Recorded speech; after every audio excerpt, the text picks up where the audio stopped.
I was thinking about those no regrets tattoos you see sometimes. Oh, yeah. They're definitely a thing. Right. Like Bruno Santos has one, Morella Batista. Even that movie line, the misspelled no regrets. Yeah. Classic. It taps into this bigger cultural idea, doesn't it? This message we get everywhere. Totally. Like, forget the past, only look forward, stay positive. Yeah. Don't dwell. It's almost become this default setting in modern life, hasn't it? This idea that looking back at mistakes, at missed chances is just, well, toxic, a waste of time. Exactly. It feels like constant pressure to just push away anything uncomfortable like regret itself. But what if the whole idea is actually wrong? Or at least incomplete? What if regret isn't some, emotional baggage we should just jettison? Yeah. What if it's something, well, fundamentally human? Maybe even essential for getting through life. That's precisely the question we're diving into today. We've pulled together some really fascinating research for this. We're looking at big surveys like the American Regret Project, data from thousands of people, and the World Regret Survey, too, that one collected, like 16,000 regrets from over 100 countries. Wow, 16,000. That's a lot of regret. It really is. Plus, we've got insights from these really deep interviews with over 100 people who shared their biggest if-onlys and sometimes their at-leasts. Okay, so our mission for this deep dive is what? To figure out what regret actually is. Yeah, basically. Unpack what it is, why it's so incredibly common, and I think most importantly, figure out how we can maybe use this feeling, this often pretty unpleasant feeling. Definitely unpleasant. Right, how we can use it as a tool, something powerful to help us live better going forward. So yeah, get ready to look backward to find the upside. The surprising upsides of looking backward. I like it. And there really are some surprising ones. That whole popular no regrets mantra. It sounds good, but it might actually be holding us back more than freeing us up. It's not just some, fringe idea either, is it? I mean, you hear big names endorsing it. Norman Vincent Peale, even Ruth Bader Ginsburg. Absolutely. It's often presented as, a sign of strength or life well lived. But the sources we looked at suggest something, well, different. They do. They raise the possibility that maybe people who really strongly insist they have zero regrets, maybe they're kind of performing. Performing? How so? Like maybe engaging in a bit of psychological self-trickery, avoiding the hard, messy work of actually facing their past choices, honestly. That makes sense. It's probably easier to put on a brave face, project this image of, perfect contentment, than to actually wrestle with those difficult feelings. Think about Morella Batista again, the woman with the actual no regrets tattoo. Right. The sources mention when a serious relationship ended badly for her, she admitted feeling awful. She wished she'd made different choices. Which sounds exactly like regret. It is regret. So the tattoo said one thing, but her internal experience was something else entirely. The argument is she didn't somehow magically erase regret from her life. Maybe she just got better at managing it, at optimizing her response to it. Okay, so it's not about eliminating it, but how you deal with it. Yeah. And the research shows just how common this feeling actually is. Oh, incredibly common. Not some rare condition. It's basically universal. The American Regret Project found 82% of Americans feel regret at least sometime. 82%, that's huge. Yeah, and get this, that's apparently more people than say they floss regularly. Okay, wow. More common than flossing. That puts it in perspective. Right. An earlier study even called it the most common negative emotion people talked about. And it's not just the US. A study in Sweden found people regretted about 30% of the decisions in just 1 week. 30% in a week. Yeah. So all this data points to one thing. Regret is, quote, an essential component of the human experience. So if it's that deeply woven into us, just trying to ignore it or pretend it doesn't exist, that seems less like a healthy goal and more like, denial. Exactly. And to really get why it matters, we kind of need to break it down. Like, what is regret fundamentally? Okay. So the sources define it as that nasty feeling you get about something in the past, right? Yeah. An action. Or maybe something you didn't do. And you wish it had gone differently. There's always a comparison involved. You're pitting what actually happened against, well, a different possibility. A counterfactual outcome. Something that could have happened but didn't. Precisely. And this whole process hinges on two really cool mental tricks that humans are pretty much uniquely good at. Okay, what do I? First is mental time travel.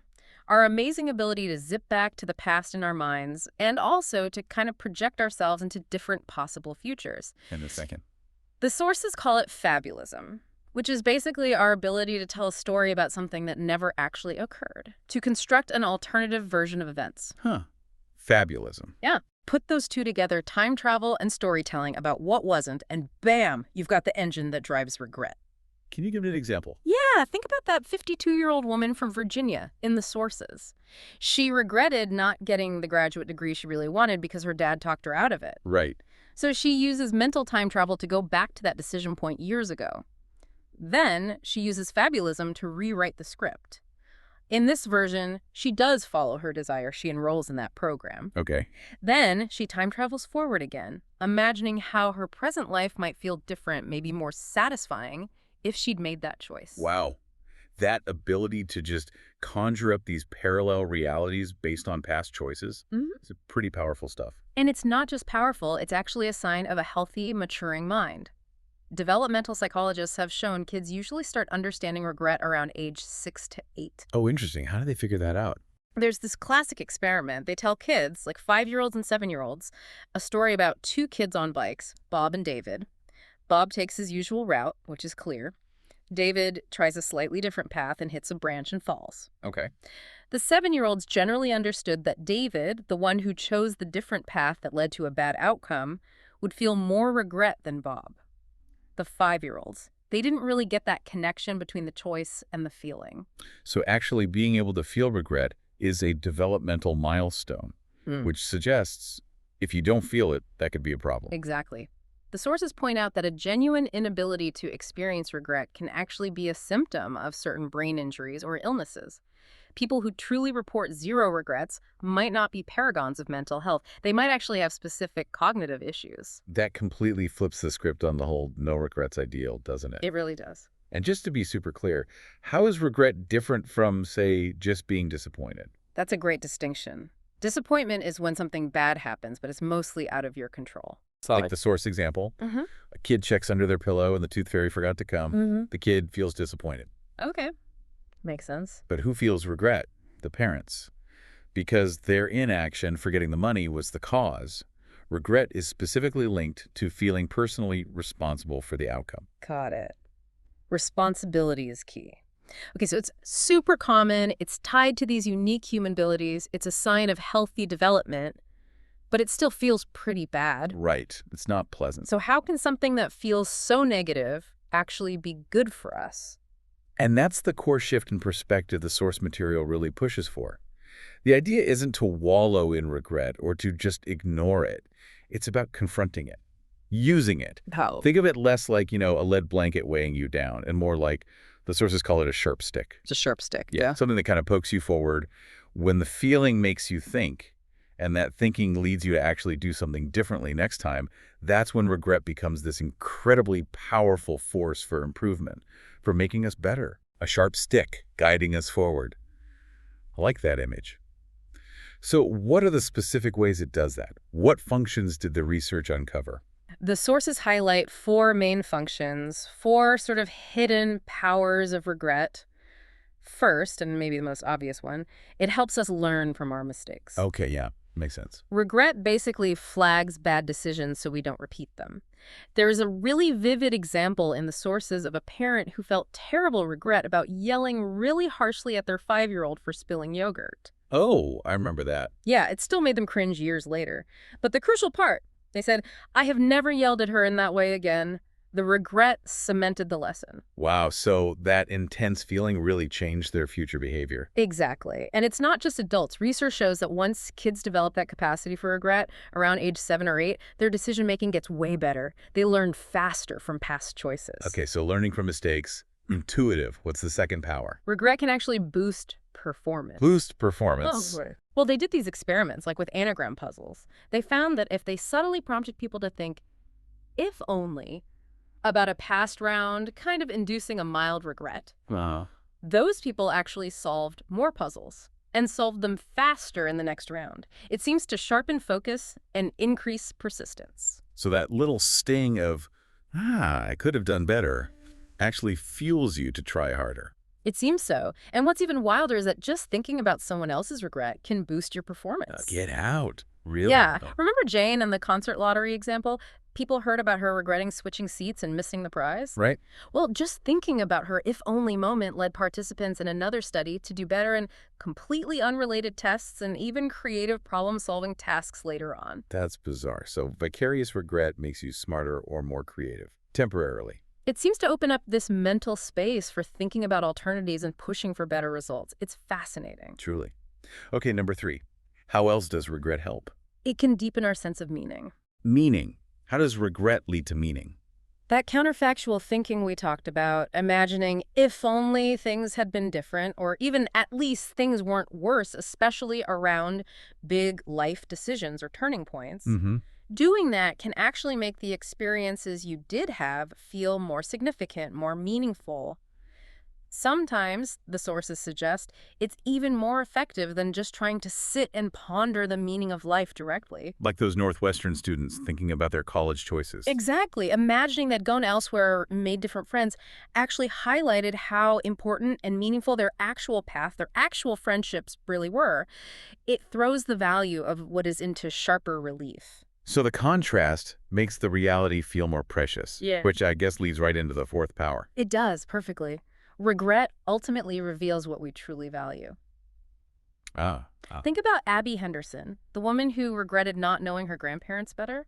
That wasn't just a sad feeling she sat with. No, it spurred her to action, right, with her dad. Exactly. It fueled this deep desire for connection and meaning now, which led her to use tools like Storyworth to capture her father's stories while she still could. She had that really lovely analogy. Yeah. Something that starts really pie. Yes. It was beautiful. She basically said the regret, the missing flavor of knowing her grandparents, made her appreciate and seek out other flavors, other connections, more intensely now. She said, "My life is more flavorful because of my regrets." Wow. More flavorful because of my regrets. That's a powerful reframe. Isn't it? The ache points directly to what's missing, what you deeply need, like a compass. Okay, so regret isn't just noise, it's signal. It tells us what matters. Mm. Which brings us to the architecture of regret you mentioned earlier. Right. The sources draw this analogy with language. Regret has a surface structure and a deep structure. The surface structure is just the topic, like regretting a career move or something about family or education, finance. Exactly. All those different life domains where regrets pop up. And the American Regret Project found they span a huge range of these areas. But underneath all that variety, There's a hidden pattern, a common architecture. The research boiled down those thousands and thousands of regrets into 4 fundamental core regrets. These seem to cut across cultures and demographics. 4 core regrets. And these explain most of them. That was the big finding, yeah. Despite all the unique stories, they tended to cluster around these 4 underlying themes, these unmet human needs. Okay, let's break them down. What's the first core regret? 1. Foundation regrets. These are basically failures of responsibility and foresight, not doing the sensible, often kind of boring work early on. Like saving money Yeah. or studying. Or taking care of your health. Exactly. Think Aesop's fable, The Ant and the Grasshopper. It's about neglecting the future for the present. That concept of temporal discounting, we overvalue today, undervalue tomorrow. Right, like Jason Drent in the sources, regretting not saving diligently from day one. Yeah, even though he became successful, he looked back at 25 years of fiddling when he could have been building that foundation. And the thing with these regrets is the consequences often creep up on you, right? Then suddenly hit hard. Perfectly put. It's like compound interest, but in reverse sometimes. Small neglects add up. A $10 K investment might double in 10 years, but maybe quadruple in 30.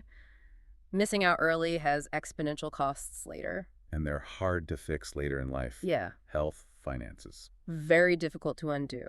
So these foundation regrets point to a fundamental human need for stability.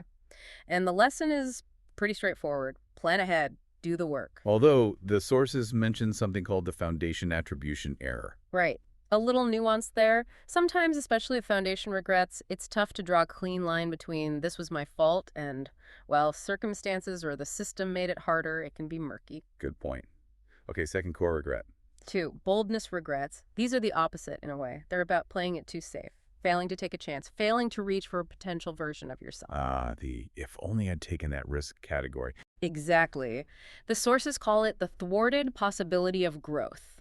These are very often regrets of inaction. Like not speaking up Or not asking someone out. Yes. Not speaking your mind in class or at work. Not asking that person out like Bruce on the train who never followed up. Or the woman haunted by the 45-year lost love. Not taking the trip. Not starting the business. Not moving for the job. All those doors you didn't even try to open. The classic what ifs.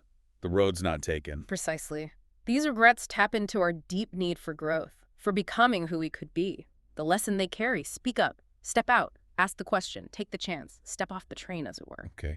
Powerful. Number 3. 3, moral regrets. These cut deep. They're about doing something you believe was wrong, violating your own conscience. So these are often about actions you did take. Often, yes. Unlike many boldness regrets, these involve things like cheating, lying, betrayal, hurting others, infidelity, things that felt fundamentally wrong according to your own moral compass. The sources said this was the smallest category, around 10%. Yeah, in terms of frequency. But they often cause the most intense and lasting pain. The sources touch on how these map onto things like fairness, loyalty, preventing harm, deep moral intuitions. Here are some examples. Really painful stuff. Regretting bullying like Steve, who broke a kid's teeth and was still tormented by it decades later, or Kim Carrington, not standing up for the girl being bullied. Kevy. Yeah. Cheating on tests. Yeah. And infidelity came up a lot. People like Kaylin, Joel, Jocelyn, their regret wasn't just the act, but the shattering of trust, the breaking of vows, that core violation. That makes sense. Other examples included disloyalty, like regretting not serving in the military alongside peers, or even choices around abortion where individuals felt they'd violated a deeply held value about sanctity. These all point to a fundamental need for goodness. And the lesson. It's pretty stark. When in doubt, do the right thing. Try to act in accordance with your conscience. Okay. And the final core regret. Number 4. 4, connection regrets. These are all about relationships. Letting important connections fray or break, either through active conflict or, maybe more often, just neglect and inattention. Relationships drifting apart. Right. And a huge barrier here, the sources say, is often just the fear of awkwardness. We want to reach out, mend the fence, but we worry it'll be weird or we'll be rejected. The connections are so vital, right? That Harvard Grant study. Exactly. 80 years of data showing close relationships are the best predictor of happiness, health, long life. Happiness is love, full stop. Connection regrets hit us where we live, biologically and emotionally. How do these connections break down? 2 main ways, according to the sources. Rifts, where there's a specific blow-up, an argument, a betrayal, like the estranged daughter-in-law example. Or drifts, where things just fade slowly, almost without you noticing. Like Cheryl and Jen's friendship dissolving over 25 years. The slow fade. Yeah. That one feels insidious. It really does. And the research suggests our fear about reaching out is often way overblown. Like that train study in Chicago. Yep. People thought starting conversations with strangers would be awkward and unwelcome, but it turned out to be way easier and more pleasant than expected, and the strangers actually liked it. We overestimate the social risk. So the underlying need here is clearly love in the broad sense of connection. Absolutely. And the lesson, it's simple but hard sometimes. Reach out, just do it. And Cheryl did reach out to Jen, right? After 25 years. She did. And they have this wonderful reconnection. It shows it's often possible, even after a long time. Okay, let's recap those 4 deep needs revealed by regret. Foundation regrets point to stability, plan ahead. Boldness regrets point to growth, speak up, step up. Moral regrets point to goodness, do the right thing. And connection regrets point to love, reach out. That's the core framework. It captures what our regrets are fundamentally trying to teach us. And interestingly, these align really well with a psychological theory by Torrey Higgins about our different selves. Oh yeah, which selves? He talks about the actual self, who you are now, the ideal self, your hopes, dreams, aspirations, who you could be, and the ought self, your duties, responsibilities, who you should be. Okay, actual, ideal, ought. And regret or related feelings often comes from the gaps between these selves, the gap between actual and ideal. That feels like disappointment, or often those coulda regrets, missed opportunities for growth, boldness regrets. Tied to the ideal self. Makes sense. And the gap between your actual self and your ought self, that feels more like guilt, or those shoulda regrets failing your duties, moral regrets, maybe some foundation regrets too. Tied to the ought self. Okay. Did the research find one type of gap hurts more or lasts longer? Yes, that was a key finding. The inaction regrets, the CUDA regrets tied to the ideal self. The missed opportunities, they tend to linger longer, to haunt us more persistently than the action regrets, the shoulda ones tied to the ought Oh, self. really? Why is that? Well, one theory is that the possibilities of what could have been are almost infinite and always remain hypothetical. You can keep wondering. Whereas the consequences of a bad action, a shoulda, are often more concrete. You deal with them, maybe make amends, and there's more closure. The missed chance just hangs there. The ghost of the unrealized self. Okay, this gives us a much richer picture of regret. It's not just one thing. But how do we actually use this knowledge? How do we make regret work for us, turn it into that sharp stick? Right. The goal isn't wallowing, that's despair, or ignoring, that's delusion. It's addressing it. Feeling leads to thinking, thinking leads to doing. Okay, so what do we do? Let's say it's an action regret, something you did. With those, the focus is often on trying to fix the situation or undo the damage, if possible. Making amends, apologizing. Exactly. Especially crucial for moral and connection regrets. Can you offer a sincere apology? Can you make restitution? If the action had other negative fallout, can you mitigate it? Think of Jeff Bosley getting his no regrets tattoo removed, a literal attempt to undo the action. Even if it just looks like a bruise now. Right, but what if you can't undo it? The action's done, the consequences are fixed. Then what? Then the sources suggest using the at least strategy, finding a silver lining, reframing the present. This doesn't change the past or necessarily tell you what to do next time, but it helps soften the blow now. Like the law school example. I hated law school, but at least I met my spouse there. Exactly. Or this marriage was tough, but at least we have these amazing kids. You ask yourself, how could this have been even worse? Or what's one good thing that came out of this, however indirectly? It helps you reassess the present reality. Okay, that makes sense for things you did. What about the general process for dealing with any regret, action, or inaction? The sources had steps for that, right? Yes, a really useful 3-step process for turning regret from a burden into a tool. All right, lay them on me. Step 1. Step 1, self-disclosure. Relive it to relieve it. Basically, get it out. Tell someone you trust, friend, therapist, family member, or even just write about it privately for yourself. Talking helps. Or writing. Hugely. Research shows self-disclosure actually feels rewarding to our brains, lights up the same areas as food or money. And contrary to our fears, sharing vulnerabilities usually builds connection. It doesn't lead to judgment nearly as often as we think. And writing just for yourself works too. Absolutely. James Pennebaker's research is classic here. Just writing about emotional upheavals for a few minutes a day has measurable benefits for physical health, mood, even grades, or finding a job. Getting it out matters. Okay, self-disclosure makes sense. Step 2. Step 2, self-compassion. Normalize it and neutralize the sting. The key here is to treat yourself with the same kindness you'd offer a friend in the same situation. Not beating yourself up. Definitely not. Self-criticism just leads to rumination, going round in circles, and relying only on self-esteem can backfire too, make you defensive. Self-compassion means acknowledging, okay, I messed up, that feels bad, but making mistakes is part of being human. It's universal. Exactly. Recognizing your imperfection doesn't let you off the hook. The sources say self-compassion actually makes it easier to take responsibility and motivates you to do better more effectively than shame does. Kindness is a motivator. Hey, I like that. Okay, final step. Step 3. Step 3, self-distancing. Analyze it and strategize. Now that you've disclosed it and treated yourself kindly, you need to get some perspective to actually learn the lesson. How do you get distance? Couple of ways. Zoom out mentally. Imagine looking back on this regret from 10 years in the future. How important will it seem then? Or, the classic, imagine your best friend is going through this exact same regret. What advice would you give them? Yeah, that friend trick is always so effective. Isn't it? And another technique the researchers found is super simple but effective. Change your language. When you're thinking or writing about the regret, try using you instead of I. Like talking to yourself as if you're someone else. Exactly, like Julius Caesar talking about Caesar or Elmo. It sounds a bit funny, but studies show this little linguistic shift helps you reason more clearly, less emotionally, and strengthens your resolve to actually learn and change. Huh. Use you, not I.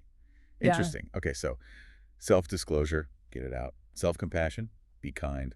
Self-distancing, get perspective and learn. That's the toolkit. That's the core process for remaking regret, and you can even take it a step further, use regret proactively. Anticipating regret. Yeah, Using the fear of future regret to make choices now. exactly. Like that regret lottery study at Duke. Right, where people were way more likely to do the survey if they knew they might be drawn and would regret not doing it if they missed out. Precisely. It leverages loss aversion. Hmm. We hate the feeling of losing out due to our own choices.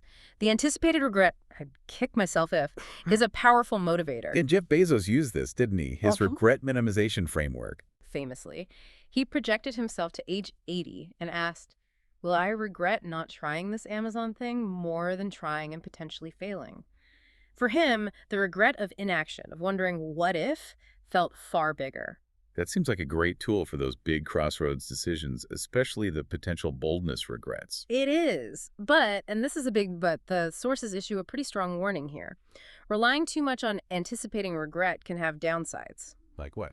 It can make you overly cautious. You might choose the option that seems less likely to cause regret, even if another option might actually be better overall. Like buying the name brand microwave just in case the cheaper one breaks. Exactly. Playing it safe to avoid potential future hassle or self-blame. It can also lead to decision aversion, freezing up, not wanting to choose at all, or being less likely to negotiate effectively. And it connects to that weird test-taking thing, right? The first instinct fallacy. Yes. People stick with their first answer on tests, even though changing answers is statistically more likely to improve your score because they anticipate more regret if they change a correct answer to a wrong one. Even though sticking with a wrong answer is more common. Right.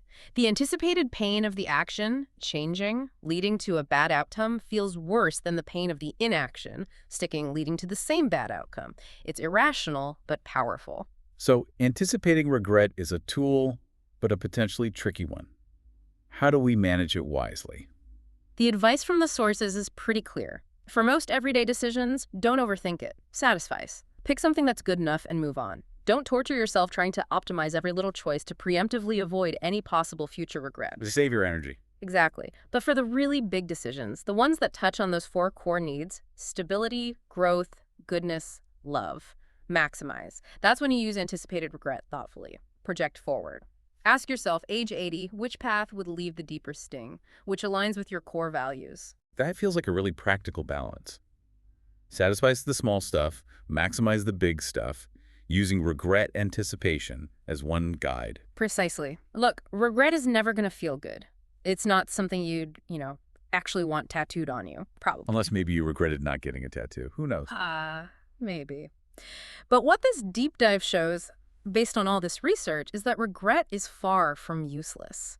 It's deeply human. It's universal. And if you actually listen to it, understand its structure, use those tools, disclosure, compassion, distancing it, stops being this dead weight. Right. It becomes a guide. It shows you what you care about most. It's like a map for living a life that feels more authentic, more meaningful to you. The sources called it a photographic negative, right? Yeah. Showing you the bad stuff to reveal the shape of the good path forward. Exactly. And because regret is all tangled up with storytelling, our ability to imagine different pasts and futures, it reminds you that you're writing your own story. You're the author, you're the actor. And the regrets from the last chapter can inform how you write the next one. Think about Cheryl and Jen one last time. That connection regret wasn't just a sad feeling. It was a signal. It pointed to something valuable. And eventually, she listened to the signal. She reached out. She acted on the lesson embedded in the regret and rebuilt something important. That's regret working for you. It's a really hopeful example of putting this all into practice. So maybe the final thought for you listening to this is to ask yourself, what is your deepest regret trying to tell you? Forget the shame for a moment. What core value is it pointing towards? What instruction for living a fuller life is hidden inside that difficult feeling? What does it tell you about the future you truly want to build?